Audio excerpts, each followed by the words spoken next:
กำ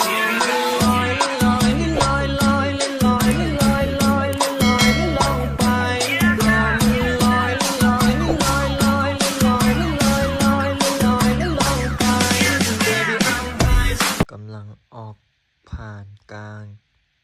ครับผมไอดีสวยๆเลยเดี๋ยวมาชมอีกทีก่อนปิดการขายดูนี่เอโต้ลุ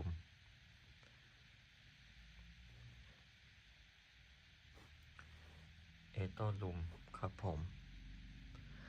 MSN Epic 70 กว่ามันดินี่ตุลามนะครับคณาวโลสวย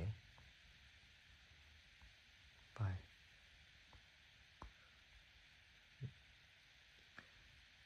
จบที่ 5,800 ขึ้นมาแล้วพอดีใช้กลางแอดฟิล